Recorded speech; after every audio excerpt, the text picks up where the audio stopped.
Hey guys, আজ একটা নতুন দিন আর একটা নতুন রকমের গল্প নিয়ে আমি সোমনাথ আবার হাজির। ধরো আজ যদি আমাদের কাছে মোবাইল ফোন না থাকতো বা এই যে যোগাযোগ ব্যবস্থার এতটা অগ্রগতি বা এতটা ডেভেলপমেন্ট যদি না হতো, তাহলে ঠিক কি কি প্রবলেম আমরা ফেস করতাম বলো তো। ঠিক এই ব্যাপারটা তখনকার দিনে বুঝেছিলেন ফ্রেঞ্চ রিভলিউশনের যারা আর্মি, তারা মানে যখন ফ্রেঞ্চ রিভলিউশনের একটা আগুন ছড়িয়ে পড়েছে প্রায় 1790-92 সাল, তখন তারা একটা ব্যক্তিকে টাকা পয়সা দিয়ে একটা দায়িত্ব দিবেন একটা জিনিস তৈরি করার বা একটা পদ্ধতি ডেভেলপমেন্ট করার, যার মাধ্যমে তারা সব থেকে কম সময়ের মধ্যে একটা বার্তা বা মেসেজকে দূরের কোনো জায়গায় পাঠানো যেন সম্ভব করা যায়। তো সেই চিন্তার থেকেই স্যার ক্লড চ্যাপে 1792 সালে একটা পদ্ধতি আবিষ্কার করলেন, যার নাম দিলেন সিমাফোর টেলিগ্রাফ বা অপটিক্যাল টেলিগ্রাফেরই একটা ভাগ বলা যায়, যাকে নাম দেওয়া হয়েছিল সিমাফোর টেলিগ্রাফ বা সিমাফোর টাওয়ার। তো কি এই সিমাফোর টাওয়ার এবং কি এর ইতিহাস, চলো আজ তোমাদেরকে সেটা নিয়েই গল্পটা শোনাবো। তো চলো প্রথমে দেখে নিই যে সিমাফোর টাওয়ার জিনিসটা ঠিক কি। ওন্দা থেকে বাঁকুড়া যাওয়ার পথে NH-60 থেকে সরিষটা চৌকিমোড়া পার করে যদি একটা ডান দিকে রাস্তা আছে, ওই দিকে টার্নিং নিয়ে কিছুটা যদি আমরা এগিয়ে যাই এরকম মাটির রাস্তা ধরে, তো একটা গ্রাম চোখে পড়বে যার নাম শালঘাটা। এই শালঘাটা গ্রামে ওই রকম একটি সিমাফোর টাওয়ার এখনও অবশিষ্ট আছে। এটা আমরা বাসে ট্রেনে যাওয়ার সময় হামেশাই দেখতে পাই, কিন্তু ব্যাপারটা ঠিক কী আগে জানতাম না। ব্যাপারটা সম্পর্কে একটু জানার চেষ্টা করার পর ব্যাপারটা জানতে পারি। তো চলো আমরা যাই শালঘাটা গ্রামে।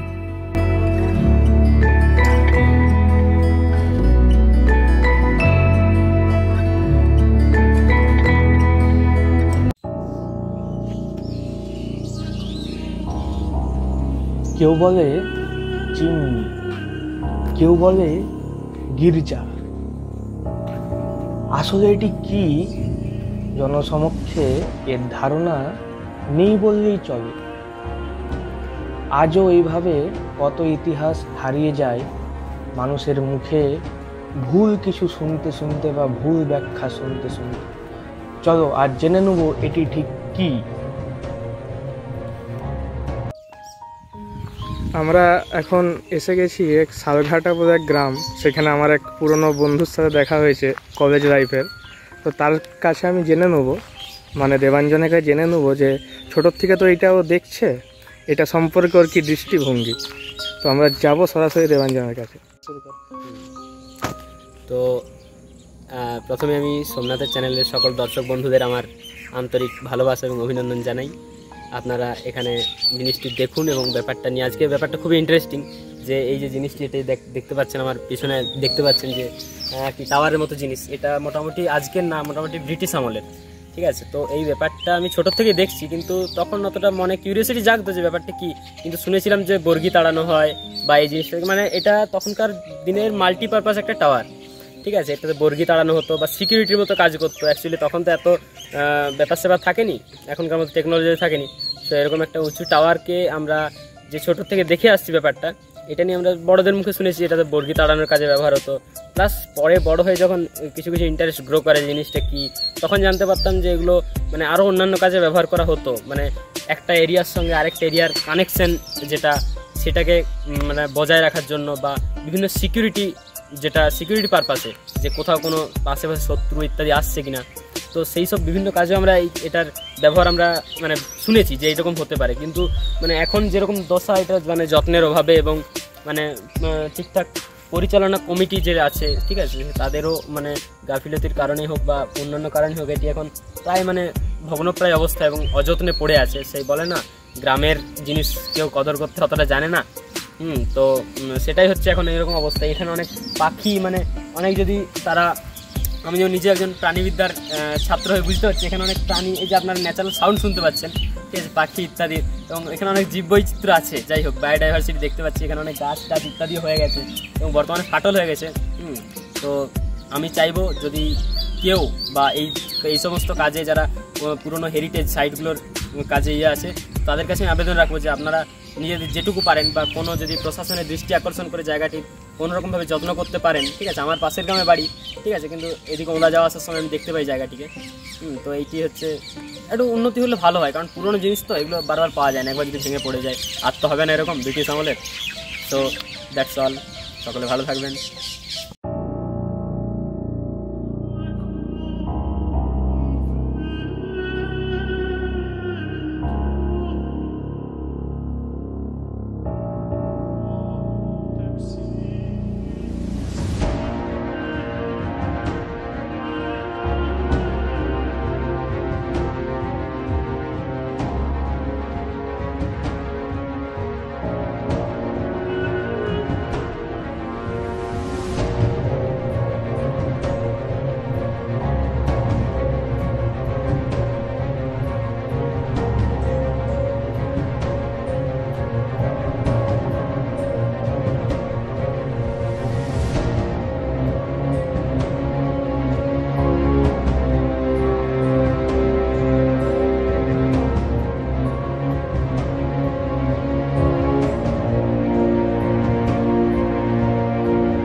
মানুষের অবহেলার একটি নিদর্শন আজ এই টাওয়ারটি।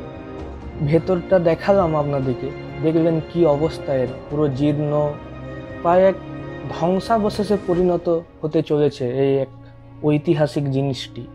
মানুষ ঘুঁটে দেওয়ার কাজে ব্যবহৃত করছে। চারিদিকে ফাটল, এক নোংরা স্তূপ হয়ে দাঁড়িয়ে আছে এই টাওয়ারটি।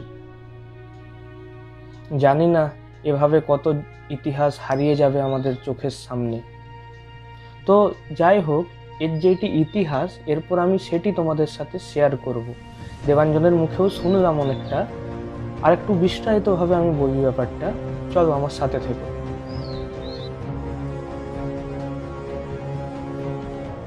ব্রিটিশরা বেশ ভালোই বুঝেছিলেন যে ভারতবর্ষের মতো একটা এত বড় দেশকে যদি তাদের ভালো করে শাসন করতে হয়, তাহলে নিজেদের মধ্যে যোগাযোগ ব্যবস্থাটা খুব প্রয়োজন।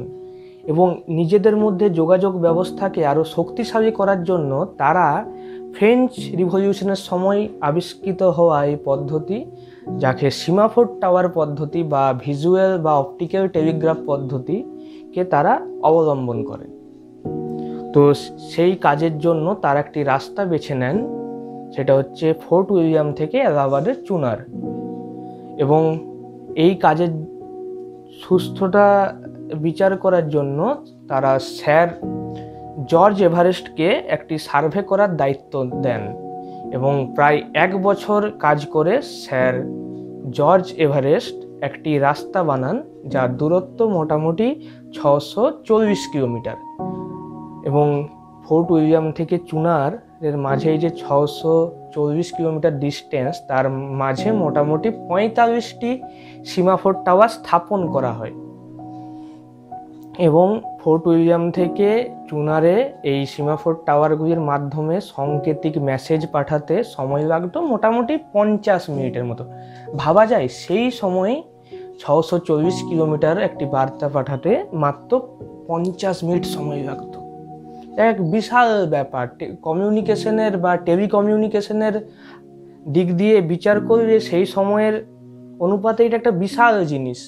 এবং সেই সময় ব্রিটিশ সরকার এটাকে মেনটেন করার জন্য মোটামুটি 3,500 টাকার মতো খরচা করতেন। একটা মানুষ রোদে জলে পুড়ে ওই উপরে উঠে থাকতেন সারাক্ষণ, কখন যে সংকেত আসবে তাকে তো সবসময় অ্যালার্ট থাকতে হবে। তাই সে হাতে একটা টেলিস্কোপ নিয়ে সারাক্ষণ উপর থেকে নজরদারি করে যেতেন, এই এলো বলে সংকেত, এই এলো বলে সংকেত। এছাড়াও আশেপাশটা নজরও রাখা হতো, এটা অনেকটা সিকিউরিটির কাজেও লাগতো। তো এর গুরুত্ব অপরিসীম সেই সময়ের হিসেবে। আমাদের বাঁকুড়া মাচানতলাতেও এরকম একটি টাওয়ার ছিল, যাকে লোকাল লোকজন মাচা বা মাচান বলতো। সেইখান থেকেই ওই জায়গার নাম হয় সম্ভবত মাচানতলা, এটুকু শোনা যায়। যদিও সেই সীমাফোর টাওয়ারটি এখন ধ্বংসস্তূপে পরিণত হয়েছে এবং দেখা যায় না বললেই চলে।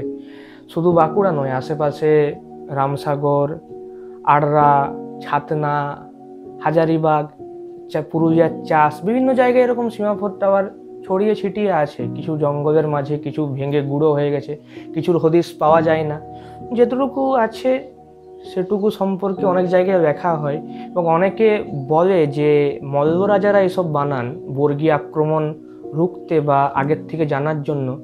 যদিও এটা যুক্তিগ্রাহ্য নয়, তার কারণ হচ্ছে যদি বাঁকুড়ায় শুধুমাত্র থাকতো এরকম টাওয়ার তাহলে না হয় মানা হতো, কিন্তু এটা তো চারিদিকে আছে, বাঁকুড়ার বাইরেও, মানে মল্ল রাজাদের রাজত্বের বাইরেও। তাই এটা ব্রিটিশদের বানানো এই সীমাফোর টাওয়ারই, এবং এটি একটি টেলিকমিউনিকেশনের স্তম্ভ। আজ আমাদের কাছে মোবাইল আছে, ফ্যাক্স আছে, ইমেল আছে, তখন তো এসব ছিল না, তখন এটাই সম্বল ছিল। এবং এর মাধ্যমে অনেক উপকার হয়েছে ব্রিটিশ সরকারের। শোনা যায় যে তারা ক্যালকাটা থেকে বোম্বে এবং ক্যালকাটা থেকে নাগপুর পর্যন্ত এরকম কিছু রাস্তা বানাতে চেয়েছিলেন, যার মাধ্যমে সেই জায়গাগুলো স্থাপন করা যায়। কিন্তু ফান্ডের অভাবে বা এত খরচার কারণে সেই ভাবনাটা ব্রিটিশ সরকার পরে ত্যাগ করেন। যাই হোক, এটা একটা প্রাচীন জিনিস, একটা টেলিকমিউনিকেশনের যেহেতু একটা হিস্ট্রিকে বহন করছে, তাই সরকারের প্রয়োজন এরকম টাওয়ারকে সংরক্ষণ করার। এবং দেখো, বেশিরভাগ টাওয়ার তো ভেঙে গেছে, যেটুকু বা যেগুলো এখনো কিছুটা হলেও অবশিষ্ট আছে সেগুলোকে যদি কিছুটা সংরক্ষণ করা হয়, আমাদের মতন কিছু ইচ্ছুক, মানে যারা একটু ইন্টারেস্টেড এইসব ব্যাপারে বা ইতিহাস সম্বন্ধে চর্চা করতে, তাদের ক্ষেত্রে অনেক সুবিধা হয়। বইয়ের ছবি দেখে আর সামনে গিয়ে জিনিসটা দেখার মধ্যে তো একটা তফাৎ থাকে, বুঝতে পারছো তো? সেই কারণে প্রয়োজন আছে এগুলো সংরক্ষণের। যাই হোক, মোটামুটি এটাই ছিল এর ইতিহাস। টাটা আজকের মতো। আবার যদি এর সম্পর্কে তোমরা বেশি জানতে চাও বা শালঘাটা গ্রাম যাওয়ার রাস্তা যদি জানতে চাও, আমাকে মেসেজ করতে পারো, আমি নিশ্চয়ই হেল্প করব। আবার অন্যদিন অন্য ভিডিও নিয়ে আসবো। আমার সাথে থেকো, পাশে থেকো। আর একটাই জিনিস বলবো, একটু চ্যানেলটা সাবস্ক্রাইব করে দিও এবং বন্ধুদের মাঝে ছড়িয়ে দিও, কারণ এই ইনফরমেশনগুলো ছড়ানো খুব প্রয়োজন। আবার দেখা হচ্ছে।